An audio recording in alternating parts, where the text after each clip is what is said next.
You two thought you were clever, didn't you? I said, leaning back in my chair, a faint smirk tugging at the corner of my lips. Across from me sat my wife, Sarah, her face pale and her eyes wide with panic. Beside her, her lover, Matt, was shifting uncomfortably in his seat, the confidence he once had completely gone. The room was silent, except for the faint hum of the ceiling fan. I had invited them here tonight under the pretense of a calm conversation, a chance to work things out. Little did they know, this was my stage, and I had every intention of delivering a performance they would never forget. Jason, I can explain, Sarah stammered, her voice trembling. Her once confident demeanor was replaced by fear. I raised a hand, silencing her. No, Sarah. You've already said enough. For months, you lied to me, sneaking around, thinking I'd never notice. Did you really think I was that blind?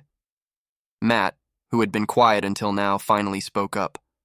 Look, man, I don't think this is the time to— Shut up, I interrupted, my tone sharp, my gaze icy as it locked onto him. You don't get to talk, not after what you've done. The silence that followed was suffocating.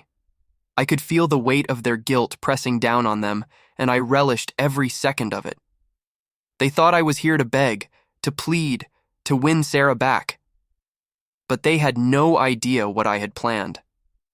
I leaned forward, resting my elbows on the table. Do you remember, Sarah, when you said you were working late? Or when you suddenly had those weekend trips with your friends? I trusted you.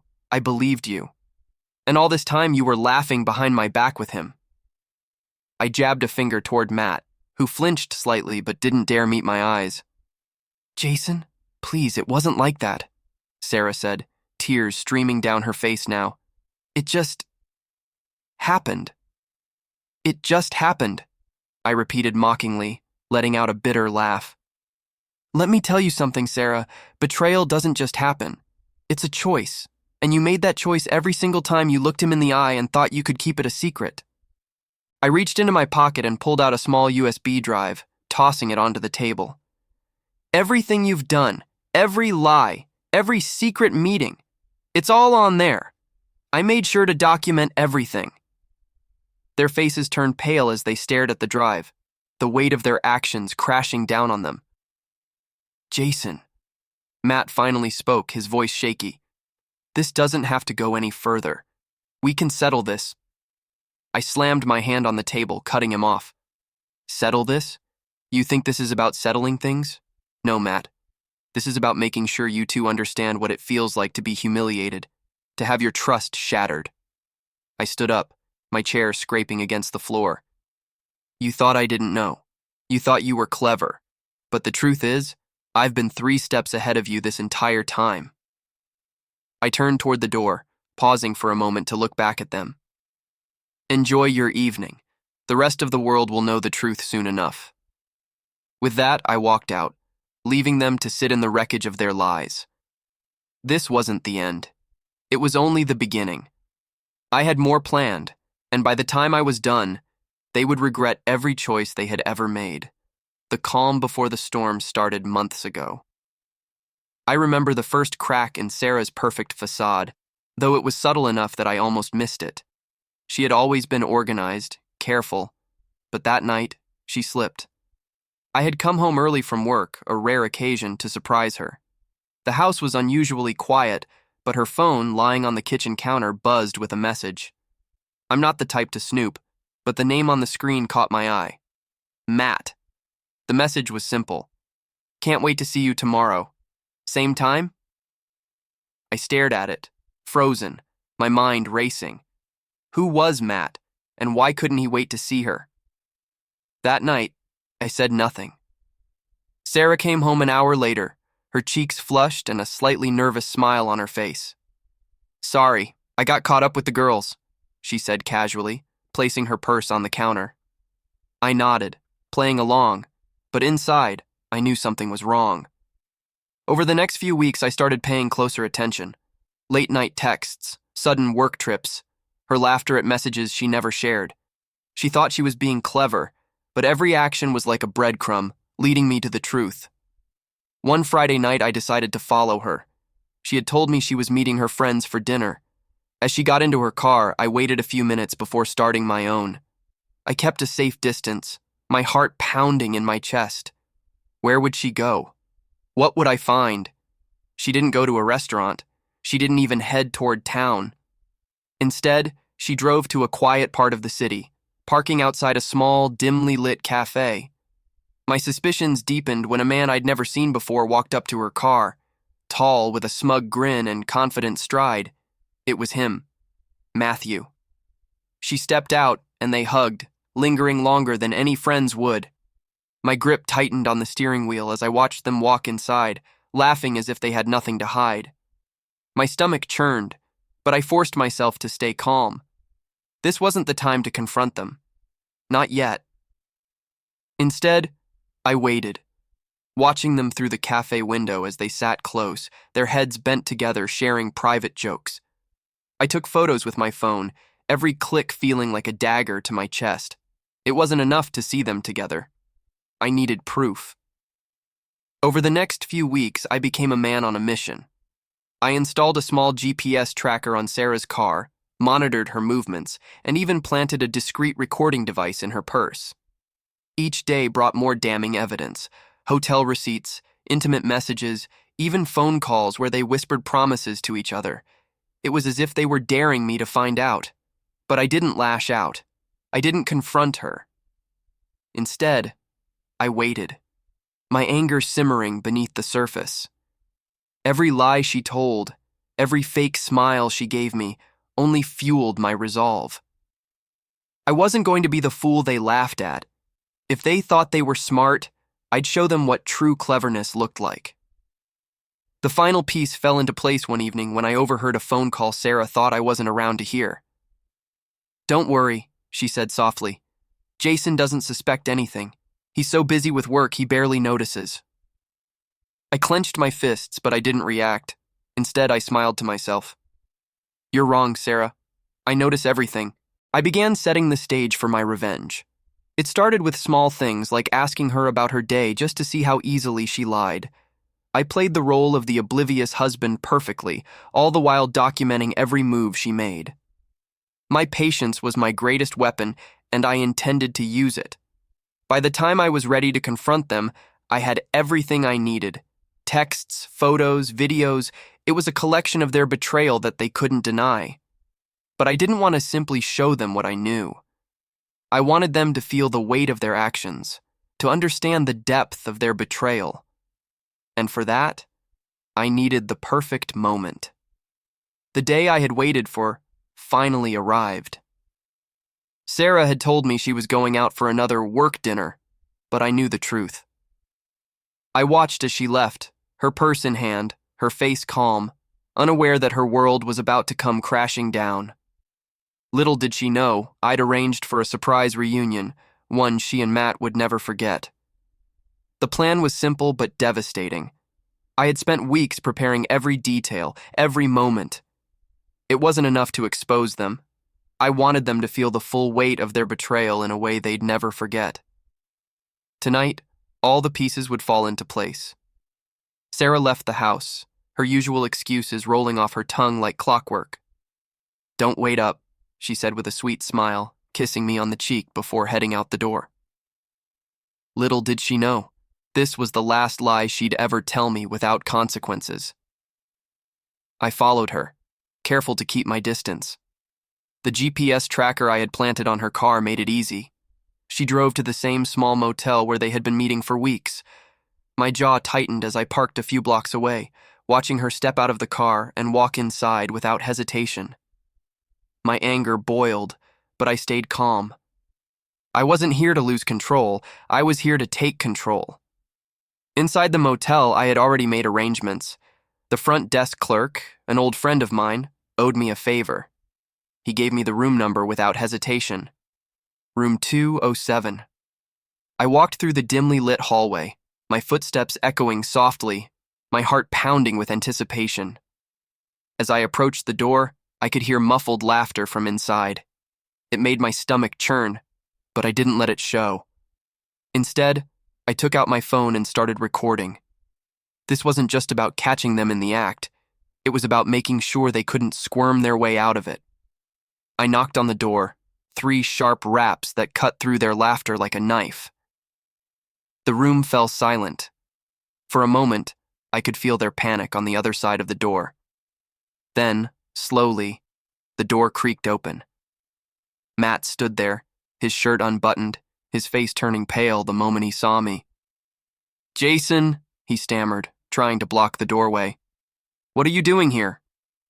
I pushed the door open, stepping inside with the confidence of a man who had nothing left to lose. Sarah was sitting on the edge of the bed, her face frozen in shock. She scrambled to cover herself with a blanket, as if that would somehow erase what I had seen. "Surprised to see me?" I asked, my voice calm but laced with ice. "You shouldn't be. After all, you've been expecting me without even knowing it." Sarah tried to speak, but no words came out. Matt, on the other hand, took a step forward, his hands raised as if to calm me down. "Look, man, this isn't what it looks like." I laughed, a cold, bitter sound that echoed in the small room. "Isn't it? Then by all means, explain.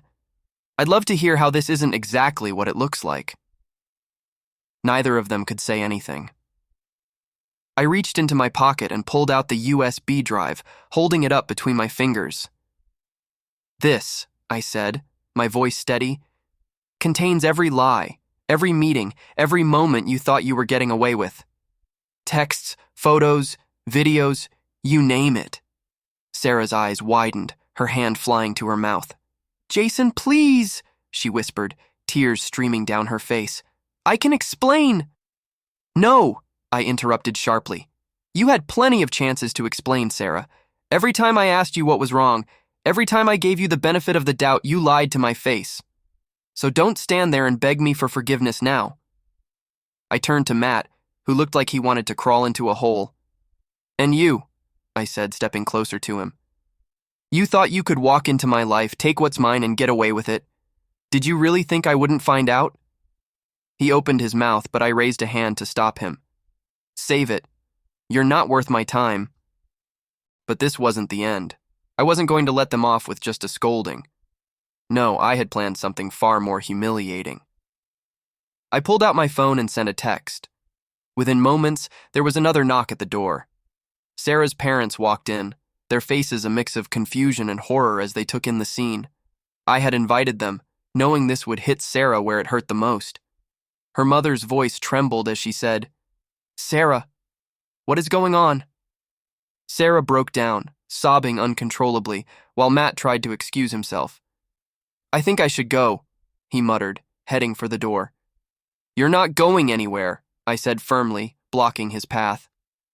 "Not until you face the consequences of your actions." I turned to Sarah, my voice calm but final. "You wanted to play this game, Sarah. Now, you and your lover will deal with the rules I set." Her sobs filled the room as I walked out, leaving her to face the fallout I had so carefully orchestrated. As I walked out of the motel, the sounds of Sarah's sobs and her parents' shocked voices echoed in my mind. But I wasn't done, not by a long shot. This was only the beginning.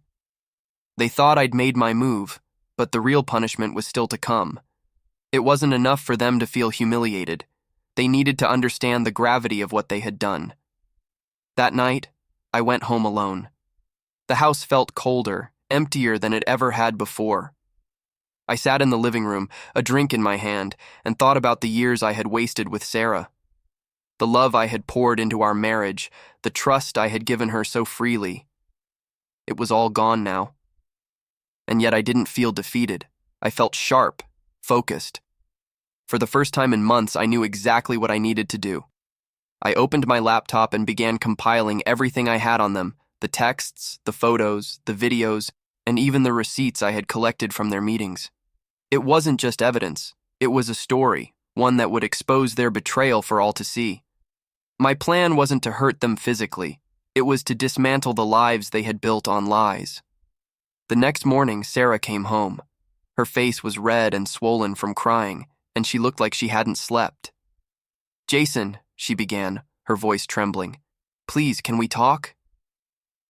I leaned back in my chair, staring at her coldly. Talk? Now you want to talk? Go ahead, Sarah. Say whatever you think will fix this. She hesitated, then broke down. I made a mistake, she sobbed. I didn't mean for it to go this far. I don't even know why I did it. I raised an eyebrow, unimpressed. You don't know why? Let me help you then. You did it because you thought I'd never find out. You did it because you're selfish, Sarah. And now, you're sorry. Not because you regret what you did, but because you got caught. Her sobs grew louder, but I didn't let it faze me. Here's the thing, Sarah, I continued. I loved you. I gave you everything, and you threw it all away for him. I leaned forward, my voice low and deadly. Do you think I'm just going to let you walk away from this? Do you think there won't be consequences? She looked up at me, fear flashing in her eyes. What are you going to do? She whispered. I smiled faintly, the kind of smile that sent chills down her spine. Oh, you'll see. I started with Matt. He thought he could escape unscathed, but I wasn't going to let that happen. I knew where he worked, and I knew exactly how to hit him where it hurt. Using the evidence I had gathered, I sent an anonymous email to his boss, attaching the photos and messages that proved he was having an affair with a married woman. I didn't need to say much. The evidence spoke for itself. Within days, Matt's life began to unravel. His position as a respected manager crumbled as the scandal spread through his office. Colleagues whispered behind his back, and his superiors began questioning his integrity. I heard through the grapevine that he was put on indefinite leave, his reputation in tatters. Next, I turned my attention to Sarah. I didn't want to destroy her. I wanted her to live with the consequences of her choices. I made sure our mutual friends knew the truth. I shared the evidence with her parents, who were heartbroken and furious. Slowly but surely, the life she had built began to crumble. When she tried to apologize again, I cut her off. Save it, Sarah, I said coldly. You don't get to rewrite the story now. This is your reality, and you're going to live with it. But I wasn't done. There was one final move I needed to make, the one that would ensure they never forgot what they had done.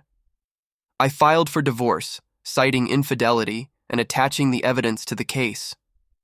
The lawyer assured me that this would work in my favor, and it did. I walked away with the house, the car, and a financial settlement that left Sarah scrambling. As I walked out of the courtroom on the day the divorce was finalized, Sarah approached me. Her face was pale, her eyes filled with regret. Jason, she said softly, I'll never forgive myself for what I did. I stopped and looked at her, my expression unreadable. Good, I replied, because I'll never forget. The courtroom doors closed behind me, and for the first time in months, I felt a weight lift off my shoulders. The divorce was finalized. Sarah and Matt had been exposed for the liars they were, and I had walked away with my dignity, and much more. It wasn't just about revenge anymore. It was about reclaiming my life, piece by piece. That evening, I sat on the porch of the house that was now solely mine. The silence was calming, a stark contrast to the chaos of the last few months. I thought about everything that had happened, the betrayal, the lies, the pain, and realized that I no longer felt anger. Instead, there was a sense of closure. I had faced the storm, and now it was over. Sarah, on the other hand, was far from finding peace. Her parents had disowned her after learning the truth. Her friends, the ones she had kept me away from, wanted nothing to do with her once they found out how far her lies went. And Matt? He was no longer a part of her life. He had disappeared the moment his career went up in flames, leaving her to pick up the pieces alone. I didn't care to know the details of her downfall, but occasionally, news would reach me. A mutual friend mentioned seeing Sarah at a small diner, working late shifts to make ends meet. Another told me she had tried to reach out to a therapist but couldn't afford the sessions. It wasn't that I wanted her to suffer, it was that she needed to understand the cost of her choices. And now she did.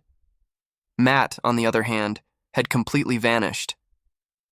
The last I heard, he had moved out of town, unable to face the shame he had brought upon himself. His smug confidence had crumbled, leaving behind nothing but a shadow of the man who once thought he could outsmart me. But I didn't dwell on them for long. Instead, I focused on myself. I started going to the gym regularly, working out the frustration and rediscovering a part of myself I had lost in the marriage.